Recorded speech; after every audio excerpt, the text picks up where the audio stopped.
Assalamu alaikum. I'm going to go ahead and share a story with you, derive some benefits from it, look to the Sunnah, and then close it up. The other day I was with my friend and nutritionist who's been studying nutrition for 40 years, close to 40 years, and was the chief nutritionist for Dr. McCullough. Dr. McCullough, if you don't know, look him up on YouTube, one of the chief nutritionists in America. There are many physicians who are truly authentically motivated to want to help people, but there is this pervasive fear that they are going to be discredited and ostracized in their own community, and when they start to embrace some of these alternative philosophies. So that's a strategy that's used to suppress this type of information. When you've got tens of billions of dollars of revenue, there is no limit to the clever and sophisticated techniques that you can acquire to manipulate the masses. It was Dio took his knowledge to the next level and got on the nutrition program, learning it, educating people about it. So important. Me and Jim Marlowe went to the farm to get some real milk. That's right, real milk, real food. And while we were there, Jim was speaking with a man who was diagnosed with liver cancer. He was given 2 to 2 months to live by the doctors, and he heard some horror stories about chemo, and he decided he wasn't going to do the chemo as the doctors were trying to get him to do. He did some research on his own and was, alhamdulillah, led to a doctor who knew about nutrition, because most doctors don't learn about nutrition in medical school. But if you look at the amount of training that I received, it was probably about 2 or 3 hours in medical school. Once I got out into training, my internship, my residency, which was a 5-year long, I don't think I got any training at all. And from then on to now, there's probably zero amount of training in nutrition. The poor things don't study nutrition at medical school, and for the bulk of them, post-qualification training consists of courses that are dished out to them by the pharmaceutical industry. I'm pretty skeptical about the quality of the training that they receive. Having said all that, I went to med school myself. This is what doctors will tell us who have testified to this fact. They gave us a whole hour on nutritionals. A whole hour in 4 years of medical school. Mm-hmm. Wow. And they told us there's vitamin A and B1 and B2 and C and D, and they're in alphabetical order, and you can look them up. And then they told us some really basic facts. We got a whole hour. First of all, how much training did you receive on nutrition when you were in medical school? Because I know here in the States, it's almost none. Yeah, not much. Not much? Not much. Even in Argentina? It's close to yeah, very little. Close to none? Very little. Because in medical school, they don't teach you anything about nutrition. Very little about nutrition. And since we're talking about chemo, I'm going to give you some homework. I want you to watch The Truth About Cancer, A Global Quest. It's very important that you watch this. Really eye-opening. Travel across the United States, interviewing doctors, scientists, researchers, and cancer patients to learn what they were doing to treat cancer. 50% of people living today will have cancer. Did you hear me? 50%. Did you know that almost 50% of the people alive today will face cancer? Did you know that 1 in 4 males alive today will die from cancer? 1 in 4 will die from it. So it's a matter that needs to be taken serious. And this man was diagnosed with liver cancer. He refused to do the chemo. He started doing research, was led to a doctor that knew about nutrition and told him that the food that he was eating, the fake food that he was eating, was killing him.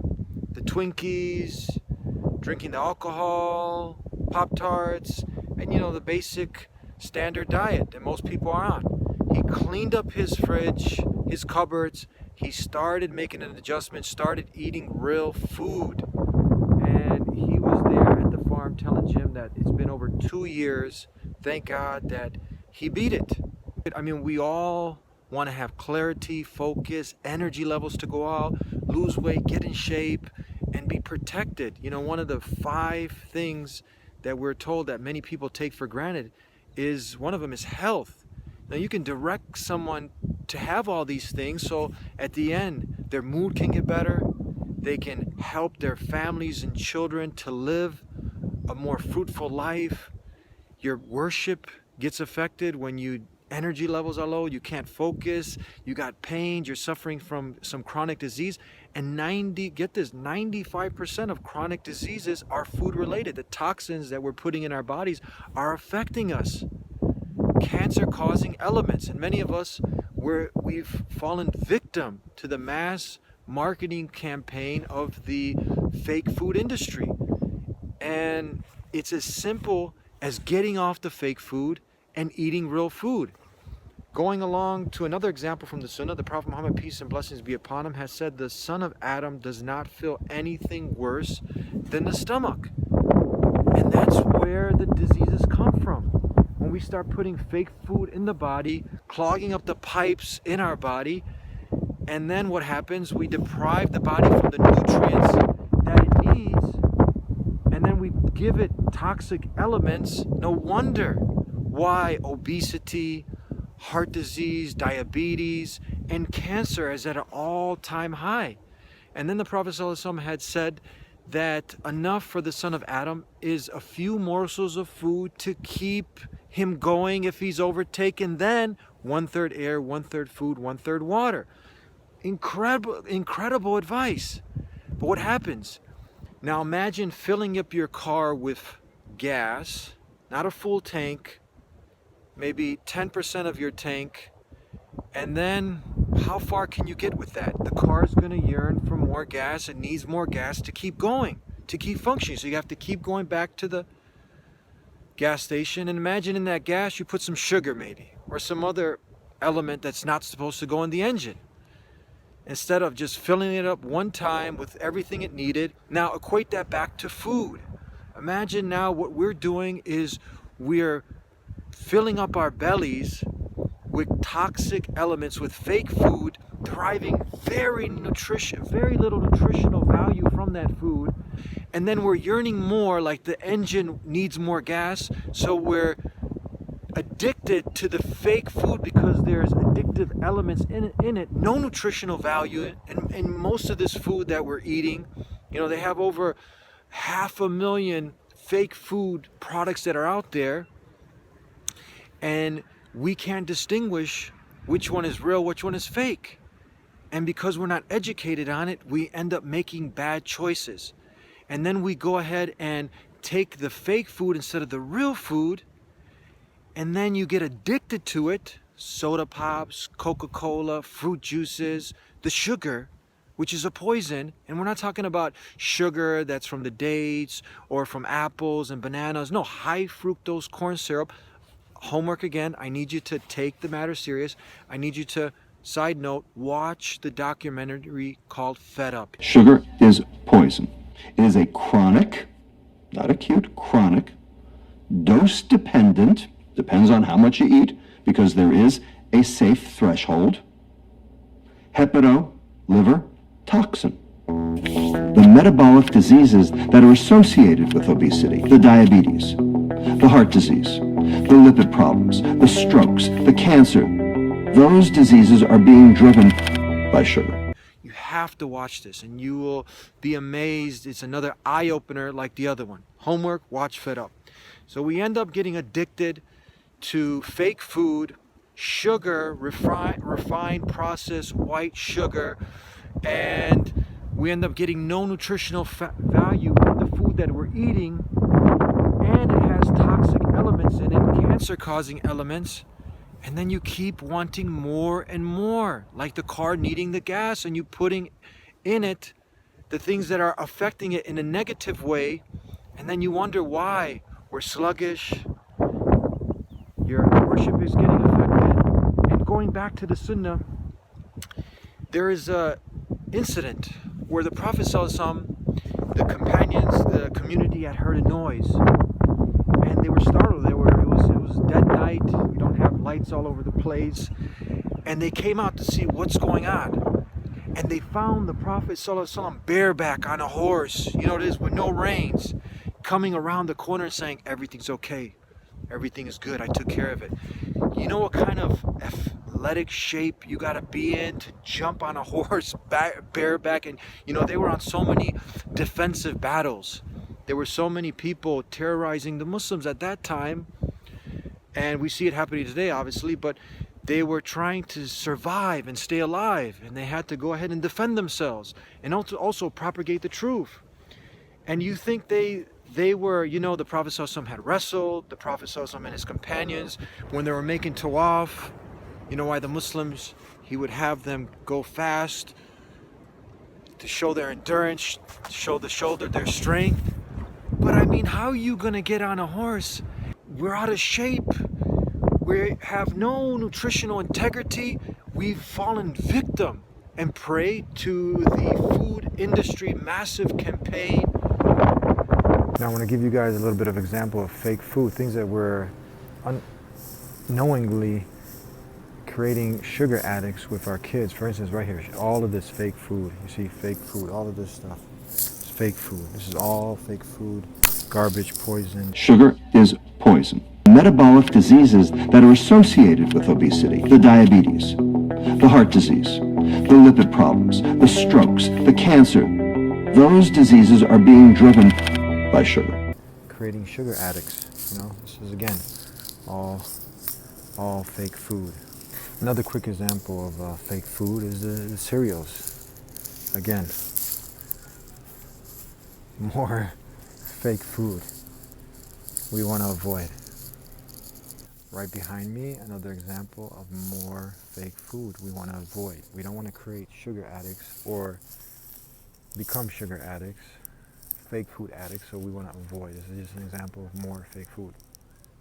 This is another example of Soda Pop's evil twin, the fake fruit juices.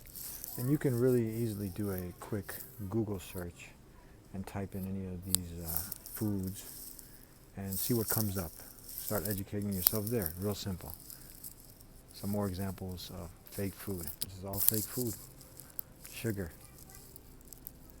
addiction, bad health. Another great example of a disease-causing fake food, and something that if you want to have nutritional integrity, you never want to put this stuff in your fridge, in your body, your kid's body. More examples behind me of fake food. Stay away from it, and you can do a quick Google search to any of these products, and you can see the harmful effects and the toxins that are in there, cancer-causing elements. And continuing on our little journey, field trip, fake food, you see it, is there. Again, developing, as my nutritionist, Jim Marlowe, good friend, he really talks about developing nutritional integrity. We have integrity for so many other things, but one of the most important things is fueling the body with what it needs to function, to serve us in the best way, honoring it by having nutritional integrity. Now what I want you to do is Google benefits of orange, benefits of avocado, benefits of pineapple. These are examples of real food. And then also, if you come over, benefits of blueberries. This is what Allah, the creator of heavens and earth, had intended for us to eat. I mean, really, strawberries, spinach. Type in, do an example. Type in Google benefits of any one of these, and you'll be amazed at the tremendous amount of health benefits there is in real food. Now, as well-intentioned as you might be, this is what you really want to avoid giving your kids or yourself or putting in your body. As tempting as it is, we have to re-educate our taste buds. You can see this is more fake food, and I really need you to watch the documentary Fed Up to get a better understanding. But in short, addictive elements, no nutritional value, and cancer-causing, because sugar is a root cause for heart disease, and it might not hit you in a month, just like smoking. You can smoke for 10, 15, 20 years, but at the end it catches up to you, and we know smoking kills. Same way with sugar. Over time, it catches up, and the statistic, 50% of people living today will have cancer. And then from there, 1 in 4 will end up dying from that cancer. And sugar is a leading cause of that. Look it up, look into it. So more fake food examples of it. We'll continue on with our field trip. Some of you might ask, what about all of these fiber and, fat-free, sugar-free? Again, more fake food. I got sucked into it also. I would look at it in the mass campaign of the fake food industry And you look at all these products here. This is just, you know, I would ask my nutritionist all these questions. That's the sheikh for food. And he would just say, look, just Eddie, just eat real food. It was that simple. This is all fake food. Real food, the way Allah, the Creator, intended.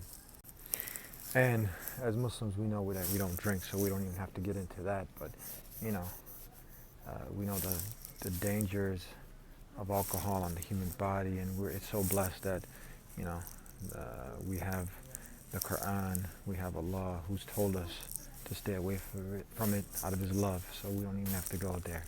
But you can look up that on your own if you're tuning in and you're not yet Muslim, of all the dangerous effects of the alcohol, which as Muslims we stay away from. So there you have it. We're almost done, but this is the culprit I need you to take out from your cupboards, get rid of. Don't even think. We got to start somewhere. Let's start with getting rid of sugar, white, refined, processed, and brown sugar, cane sugar. Get rid of it. Don't even play with it. And you can substitute it for now till we grow with some coconut palm sugar, some raw, unpasteurized raw honey. It's a good substitute, but get rid of the white sugar, white flour. But let's start with that right there. I'll give you the homework. Get rid of sugar. So we got that. White sugar, don't touch it. Another thing, since we're here, okay, I don't want to overwhelm you. We're taking baby steps, but white flour, don't cook with it. Get rid of it. It's another fake food. Replace it. You can go ahead as we take one thing out. We'll replace it with another. Coconut palm sugar, almond flour. Almond flour, coconut flour, almond flour. This is a good substitute for the fake food of white, refined, processed flour. This is another tremendous step forward in developing nutritional integrity. And there you have just a small little example, little field trip we took together to the store. And everything that you take out of your cupboard or your fridge, you can definitely replace it with something natural, with something organic, with something fresh, with something that's real, of real food. And the fake food, notice, you see it on the commercials. It's pretty, it looks nice, it pulls you in, but you have to make a decision. Am I going to honor the body that Allah gave me, that the Creator gave me, by taking care of it, by preserving it, by giving it what it needs? And that's by developing that nutritional integrity. Just because something looks very pretty, fancy packaging, but then you look at the ingredients and you can't pronounce half of the things. Your your grandmother and her grandparents, they never heard of such a thing. That's most likely fake food. It's fake food, and that's what we're trying to do. We're trying to develop nutritional integrity to put the right fuel in the body so we can fuel it with what it needs so it can serve us in the best way and we can be at optimal performance. We're having some fun. We went on a little show and tell to the store. Hope you guys are getting a better feel for this. We're going to take some baby steps, and it's something that there is tremendous benefits. Hippocrates, this is what many Westerners consider to be the father of medicine. He said, let food be your medicine and medicine be your food. And when we develop the motto of not living to eat, but eating to live, when you can envision the food that you're putting into your body, going into your body and then falling in place, fueling all of the different organs that are in your body, the blessing that the Creator Allah has given us, when these foods that He has intended for us to eat, the real food, goes in the body, it finds its place. It nourishes the body of what it needs. Now imagine the opposite now, when you put in the fake food, processed food, the junk food, and then it goes in and your body starts to reject this, doesn't give the body what it needs, it actually brings harm upon the body. You know, and Allah is saying in the Quran, don't throw yourselves into destruction. And we know 1 in 3 people is obese.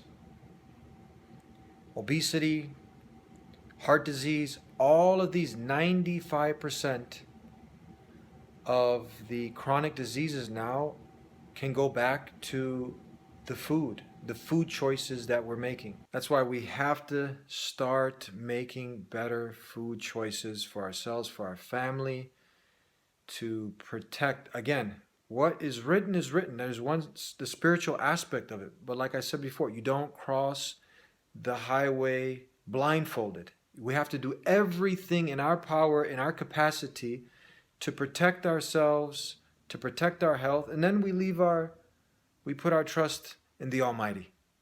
But you can't be eating ho-hos, Twinkies, drinking Coke and pop. And unfortunately, you have some doctors who tell you it doesn't matter, eat whatever you want. Sadly, very sadly, they're mistaken. And we talked about many doctors, they don't study nutrition in school. They gave us a whole hour on nutritionals. A whole hour in 4 years of medical school. There are many, like for instance, I mentioned one, Dr. Mercola. The doctor is brainwashed when he gets out of medical school because the medical school has too much subsidization of the professors who are being paid by the drug company. So the professor never teaches any student in medical school, why don't you try vitamin C? They're going to tell them the latest drug. And that's by design, specifically. You know, there about over a century ago, there's foundations, the Carnegie and the Rockefeller foundations, who sort of engineered the curriculum through their grants and donations. Are you wondering what Dr. McCullough meant when he mentioned that the Carnegies and the Rockefeller foundations engineered medical school curriculum over a century ago? He was referring to the Flexner Report of 1910, which we covered in our last documentary. Who was my nutritionist, had worked for him as his chief nutritionist for over 7 years. Many doctors now are coming around.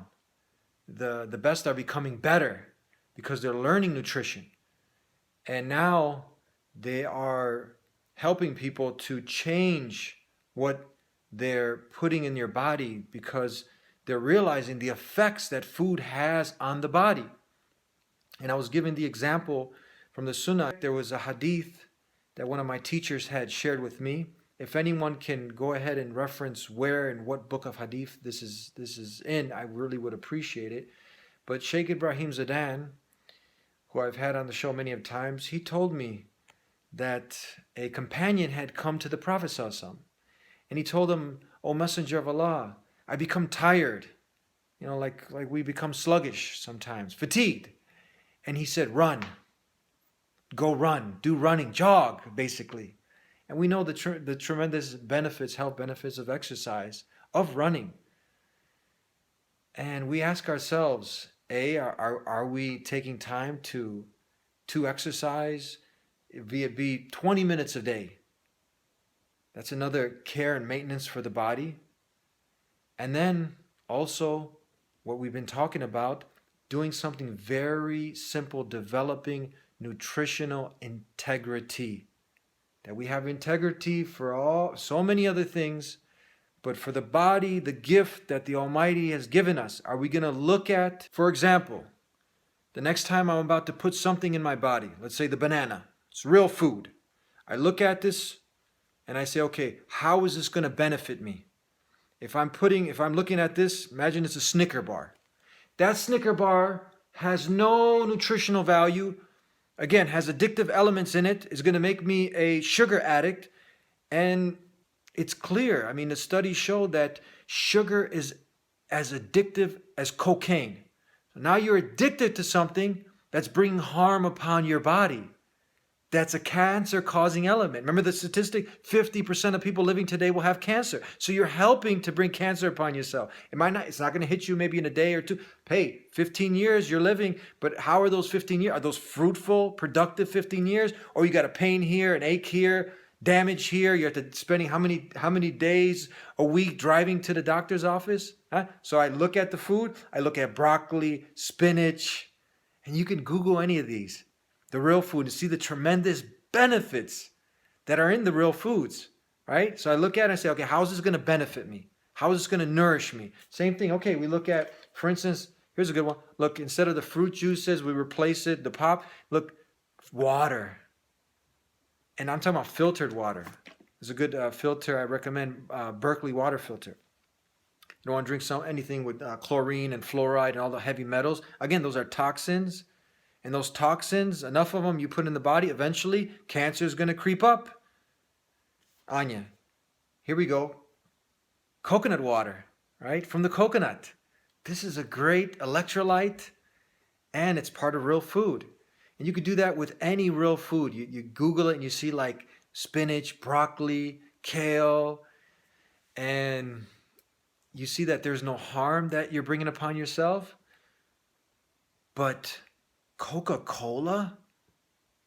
I mean, just do a simple Google search and look at what harm there is in Coca-Cola. But what they may not know is that sugary drink consumption in our country, and in fact worldwide, has led to health havoc of alarming proportions. Sugar-loaded drinks are the #1 source of added sugars in the American diet and the single largest contributor to the obesity epidemic. As a result, preventable type 2 diabetes rates, even among teenagers, are through the roof. All the epidemiological studies show consuming added sugar or sugar-sweetened beverages is associated with increased risk of disease. So you're at an event, and now ignorance, okay, you have that excuse, you had no idea, but now you're a leader in the community, and now you're watching this, and the information is coming to you, you're going to be held accountable. So now you're going to have to educate your community and look at a simple Google search on the harms around the liver, around the kidneys, that is associated with increased risk for cardiovascular disease and diabetes. The cancer elements that are in these pops that we're throwing around at the parties and giving to our kids and bringing heart up. We're poisoning them. Maybe you're willing to take that risk for your own sake, but can you really make that decision for your children? And then another thing is, for instance, you creating sugar addicts by giving kids. I know the intention might be good, but at the end, the knowledge comes to you and you realize that I have to replace it with something better, because we begin accustomed to rewarding kids maybe with some sugar. Sugar is poison. The metabolic diseases that are associated with obesity, the diabetes, the heart disease, the lipid problems, the strokes, the cancer, those diseases are being driven by sugar. With some candies, lollipops. But then what did I just say? What did we say? That if you look at that lollipop or that sugar sweet, and now the kid gets accustomed to it because it's addictive. And now over time, he wants more. And so now you have helped them to become sugar addicts. And they end up continuously wanting and craving more and more. And then next thing you know, these kids, they become obese, they become overweight, and now you have kids who are diabetic. Because unless we eliminate or drastically reduce the amount of sugary drinks we consume, our communities will continue to see skyrocketing rates of preventable diabetes and other life-threatening health problems, and will most definitely witness the situation get worse. You know, the studies are showing that kids, this is the generation that's expected not to outlive their parents because of the crisis. So I'm trying to tell you, it's very important that we start making better choices. So you want to give them something sweet? You give them an apple. You give them an orange. You give them a date. Dates. So you substitute it with what is real food, and you just take out the fake food. And this is the little advice that I'm sharing with you guys. I think anything we can do that will reduce sugar consumption is worth trying. It's education that must lead to a change in our sugary drinking habits. Reprogramming parents. And I've really been benefiting from this tremendously. And I've gotten to sit with some very knowledgeable people in the field, sheikhs in this field, you want to say, people who are are scholars in the area of nutrition, and I'm passing that information along to you so you can benefit. You can start doing the homework, start making a change, and there is going to be no time lost in putting in the effort to educate yourself, your families, so you can go ahead and tremendously benefit and avoid potential harm and falling into that 50% of people living today who are going to have cancer, who are going to end up dying from it also. I've given you the homework to watch the documentaries, The Truth About Cancer or Global Quest on YouTube. Please watch that. Watch Fed Up, the documentary Fed Up. Start off with these. It's very important. And again, reliance on the Almighty. Make dua to Allah subhanahu wa ta'ala to open our hearts and minds to this. And then start doing the legwork, start doing the homework, and let's start to develop nutritional integrity. And what is it at the end? Eating real food the way, not nature intended, but the way God intended, the way Allah, the Almighty Creator, intended for us to eat. Real food and avoiding fake food. That's it. Simple as that. I love you guys. That's why I'm sharing this information. And subscribe if you haven't already. I did an episode on real milk, the benefits of it. And watch that. That's this week's show. And until next time, we're going to continue on bringing you some good information on the topic. God willing, inshallah. Until next time, Assalamu alaikum. Peace be with you.